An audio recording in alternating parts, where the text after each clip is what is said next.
Con nuestro siguiente invitado, hace rato que no lo teníamos, Fernando Wilson, ¿cierto? Académico de la Universidad Adolfo Ibáñez. ¿Cómo estás, Fernando? Bienvenido, buen día. Hola, buenos días, muchas gracias por la invitación. Aquí estamos. Fernando, contextualízanos, ayúdanos a entender, porque estamos en una semana distrital en el Congreso, se fueron, ¿cierto? Yo digo de vacaciones, bueno, el diputado Tubiti anda en Europa, no sé, el diputado Pardo no sé dónde andará, porque siempre cuando hay semanas distritales se arrancan todos los diputados. Pero bueno, tenemos semana distrital y se puso una pausa al tema de la mega reforma, y yo he escuchado voces que a lo mejor esta mega reforma no sale ni siquiera de aquí a fin de año. ¿Qué está pasando con la mega reforma? A ver, hay un poco de tremendismo con eso. Para todos los efectos prácticos, la mega reforma ya salió. Lo que está en debate en este momento son las compensaciones a los municipios. Por lo tanto, en términos estrictos, y si fuéramos brutales, para el gobierno la situación actual incluso es hasta favorable. En esa situación puede haber mucho reclamo, mucha contingencia, pero el hecho concreto es que el factor determinante del futuro de la mega reforma es el Tribunal Constitucional, no en la última votación del Senado, donde, digamos, el mecanismo de compensación directa a los municipios ahora tiene una suerte de elevación de requisitos, digamos, por parte de la oposición, que ahora quiere que los fondos municipales se incrementen. No les basta solamente la reposición de los montos entregados, que es decir, están tratando de hacer una pequeña pasada con esto, pero al final del día los elementos clave de este proceso ya fueron aprobados, y tiendo a pensar que el verdadero desafío que viene por delante ya son las reformas posteriores, como es la reforma del mercado de capitales, todo lo que ya se ha comenzado a conversar sobre el tema de la reforma laboral, etcétera. Es decir, tiendo a pensar que la mega reforma ya es pasado. Ahora estamos con Fernando Wilson, académico de la Universidad Adolfo Ibáñez. Tú descartas entonces una especie de error político en que no contaron bien los votos en el avance de la mega reforma, y que incluso podría salir en la mega reforma, avanzar sin esta retribución a los alcaldes, porque recién los municipios se verían afectados el 2027 en realidad, y esto podría arreglarse también en la ley de presupuesto, ¿no? A ver, en términos estrictos sí fue un error político, o sea, eso por favor, está fuera de toda discusión. Perfecto, ya. O sea, digamos, ahora, fue un error político que no tiene mayores consecuencias y es comparativamente menor, pero que fue un error del porte de una catedral, en términos de el viaje de una serie de senadores.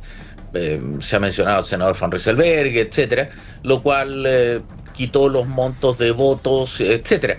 Pero, digamos, lo que está en discusión es algo que interesa a los alcaldes, pero predominantemente a la oposición, no necesariamente al gobierno en sí. Por lo tanto, todos los elementos críticos de la reforma ya fueron aprobados.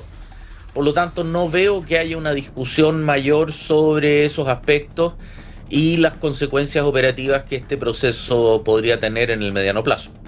Tú dices que aquí es clave entonces el paso al Tribunal Constitucional. ¿Qué tipo de cosas podrían ser cuestionadas por el Tribunal Constitucional? ¿La baja de impuestos? ¿La inmovilidad tributaria? ¿Por ahí va? Bueno, las reclamaciones que hicieron precisamente las tres presentaciones de la oposición, que van precisamente en ese eje. Ahora, la verdad es que, sin ser yo abogado, por favor, aclaro desde ya, pareciera ser complejo, más allá del tema de la, digamos, contradicción de que grupos políticos que tradicionalmente se han presentado en contra de la existencia del tribunal, recordemos que lo calificaban de tercera cámara, etcétera, hoy día están recurriendo a él. Pero al final, con lo que nos encontramos es que el argumento de la rigidización, o sea, de la invariabilidad tributaria, es perfectamente rebatible con el argumento de que el decreto ley 600, que ya le entregaba con anterioridad, fue neutralizado en el año 2014 con una ley. Es decir, basta con que la oposición presente un proyecto y tenga las mayorías, democracia, para que dicha ley sea posteriormente modificada. Respecto a a la fijación de impuestos, etcétera, también nuevamente cabe la discusión, porque el debate, por cuanto ese tema, el tema de impuestos y en general el tema de todo aquello que rogue gastos al Estado, está necesariamente amarrado a la consideración de la iniciativa del gobierno. No, el Congreso mismo no tiene iniciativa en ese tipo de materia. Por lo tanto, también es un riesgo importante lo que están haciendo. Veamos qué es lo que resulta. El tribunal, vuelvo a insistir, no soy abogado, menos especialista constitucional, por lo tanto, lo que hago son observaciones a ojos de cientista político y buen cubero, digamos, nada más que eso.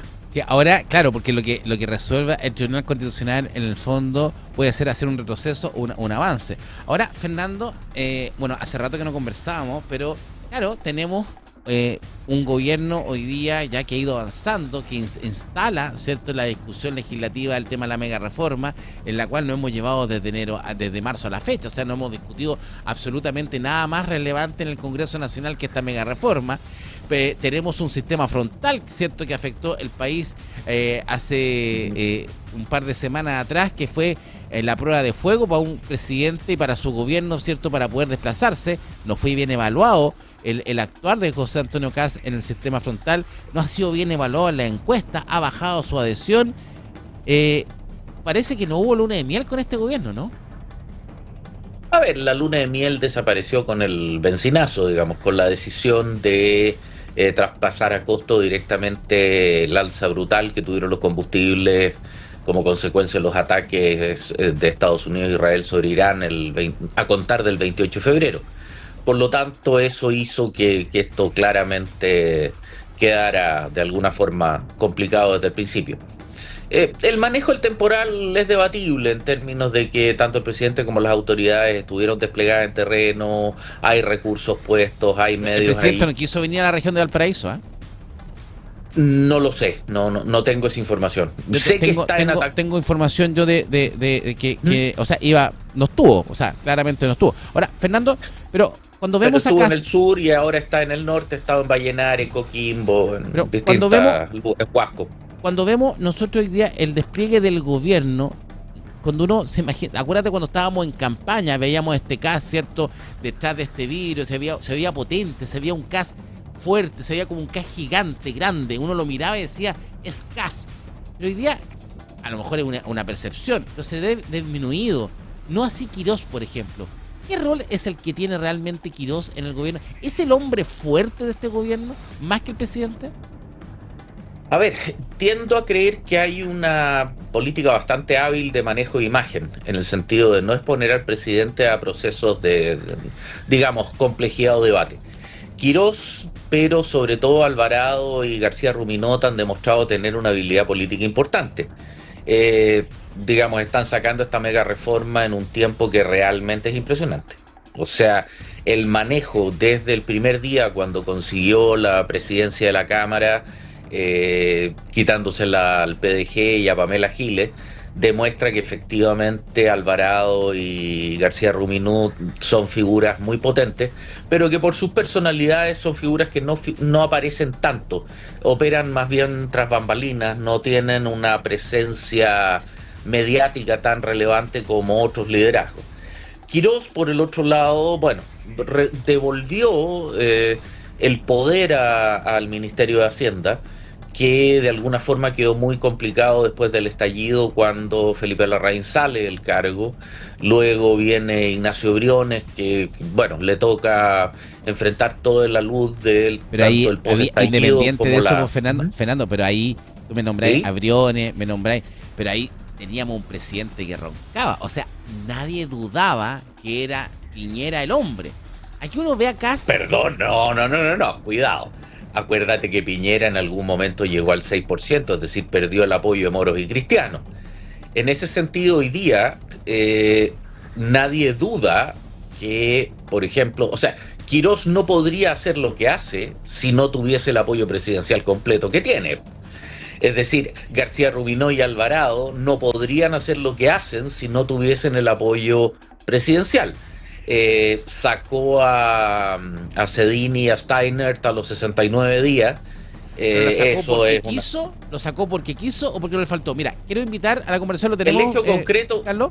pero por favor, adelante. Quiero invitar a Felipe Vergara. No teníamos esta tripleta hace rato, ¿cierto? ¿Cómo estás, Felipe? Hace rato, Bienvenido. así que, por favor, un verdadero buenos días. gusto. ¿Qué tal? ¿Cómo están? Muy buenos días, Fernando, qué gusto volver a verte.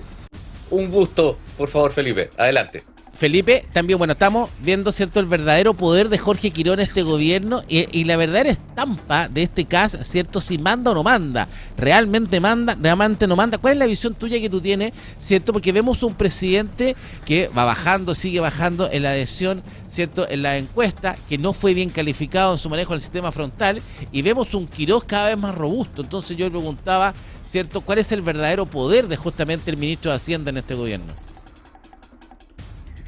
Yo creo que es harto, ¿eh? Yo me atrevería a decir casi que si hiciéramos una jerga de realeza, tenemos a Kast que reina, pero el que gobierna es Quirós, quien además creo que se siente muy cómodo con la baja aprobación que tienen las encuestas, ¿no? O sea, como que el rol de malo le queda bien. Exacto. Bueno, él mismo lo reclamó, digamos, él dijo, yo no vengo a agradar a nadie acá, vengo a hacer una pega. A ver, perdón, disculpe por la interrupción, pero Quirós no tiene perspectiva política, no ve su futuro en política, viene a hacer una pega, y por lo tanto, en ese sentido, tiendo a pensar que lo contrataron para eso, digamos. Sí, claro, pero ahora... Pero tú sigues pensando, Fernando, que es Kast el que lleva, porque uno ve a Kast y lo ve con duda, ¿o no, Felipe? Yo no veo a un Kast tan empoderado como lo vi en campaña, porque tiene ministros que han asumido también ese rol, y que es entendible que así sea, porque el presidente no está para andar con la pala y el chuzo, sino que está para decisiones estratégicas, para ser nuestro representante internacional, y en ese rol se ha navegado, y tiene ministros debajo de él que son fuertes. O sea, no solo Quirós, que es el más fuerte, tiene también un Sexpress, un Segov, que son importantes, que la verdad es que terminan por anular un poco al resto de los ministerios, y estos son los que llevan la batuta fuerte en el actual gobierno. Ahora, Fernando, hay una gran duda que lo planteó Mara Cedini, ¿cierto?, en esta entrevista que dio en Sin Filtro, que yo la encontré genial. No por la entrevista, sino por el minuto histórico que una exministra dijera lo que dijo. Pero queda una duda abierta. Y yo lo escuchaba también en Camila Vallejo, que criticaba también. ¿Estamos al frente de un gobierno que no tiene vocería? ¿No tenemos vocero? O sea, definitivamente, Fernando, ¿no hay vocería?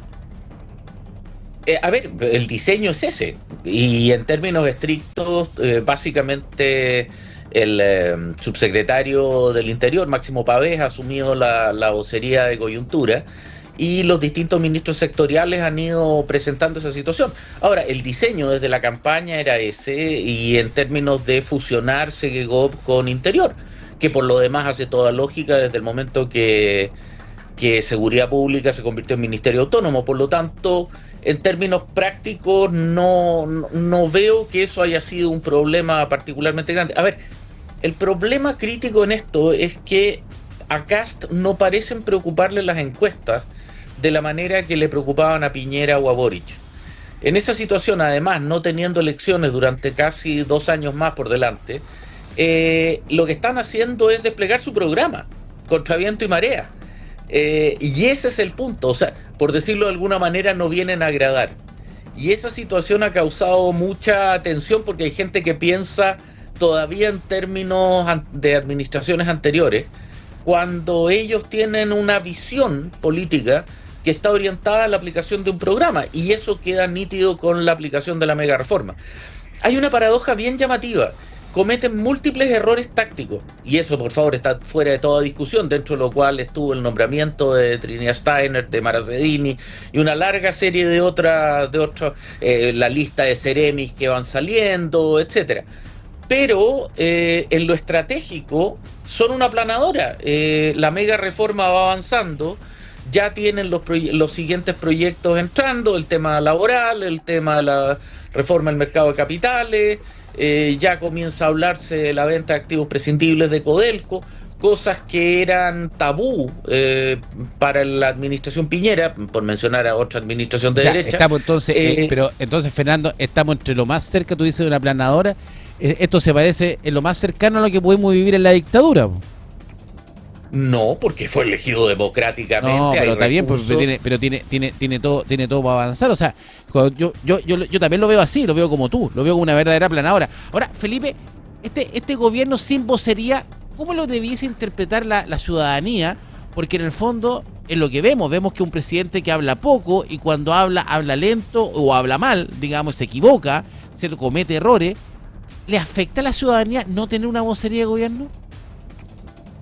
No creo que sea un tema que le quite cercanamente el sueño a la ciudadanía. Al contrario, creo que baja un poco la intensidad, porque la reciente vocera en verdad que daba demasiado material para entretención, claro, farandulera. Ahora, recojo un punto de Fernando y estoy de acuerdo.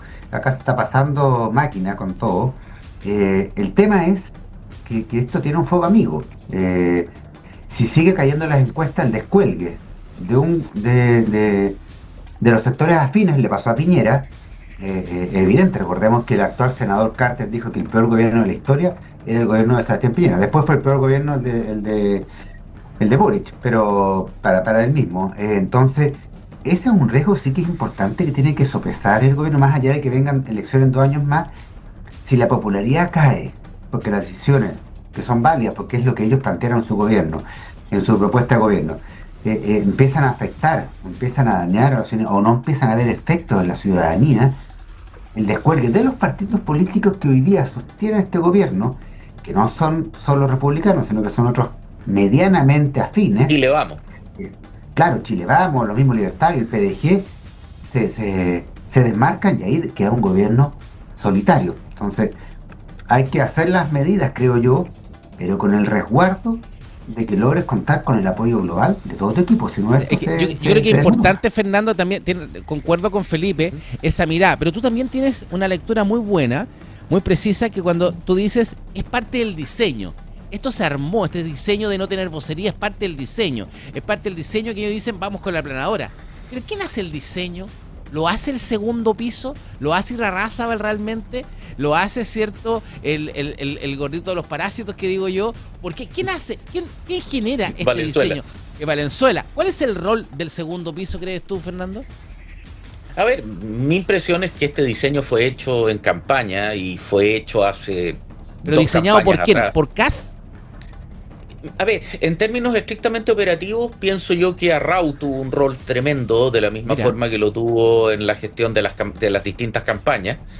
Valenzuela, que si bien es cierto tiene mucha imagen y ahora se ha convertido en el villano favorito de muchos, la verdad es que es un creador de contenido, es decir, es un implementador de planificación estratégica, donde hay una serie de personas, muchas de las cuales ni siquiera conocemos los nombres.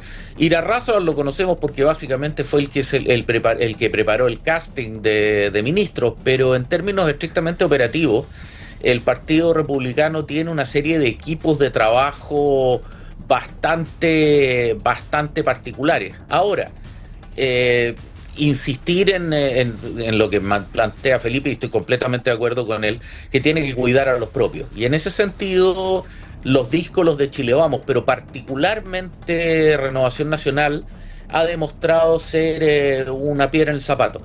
Es difícil que los nacional libertarios no concurran.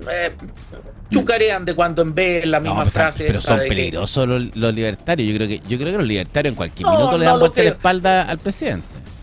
No lo creo. Van a chucarear, van a lanzar proyectos como el de los latidos del corazón, etcétera. Por decirlo de alguna manera, molestan. Pero al final del día, puestos frente a tener que votar, lo veo difícil. La UDI está alineada completamente, mal que mal son del riñón, o sea, Republicanos viene de la UDI. Pero Renovación Nacional, que tradicionalmente es un partido muy díscolo y que tiene extremos bastante intensos, digamos, desde Carlos Larraín, digamos, hasta Paulina Núñez y los Monkeberg, puede ser un peligro en términos que requiera algunos cariños dentro del sistema. Ahora, personalmente pienso que estaba todo un 2-3 momia hasta la aprobación final de la mega reforma. Cuando eso salga, probablemente vamos a ver más juego político, pero desde siempre se supo, desde la campaña, incluso entre primera y segunda vuelta, que tenían que llegar con este verdadero ladrillo de reformas, y mientras eso no pasara, no iban a respirar. Y en esa situación... En resumen, el rol del segundo piso en el diseño, en el plan. O sea, ¿tiene injerencia completa? No, el segundo piso no fue el creador de la estrategia actual, más bien son los implementadores de un plan. Yo he escuchado personas hablar de una suerte de Biblia o una suerte de matriz general, dentro de las cuales el segundo piso se encargó... A ver, la mejor demostración de eso fue que Irarrázaval, en el entonces OPE, básicamente lo que hizo fue preparar el casting ministerial. Es decir, es el ejecutor de un proyecto, no es el creador de él. Ya, ahora, ya, perfecto, él ejecuta. ¿Y quién diseñó el proyecto? ¿Valenzuela? No, Valenzuela no.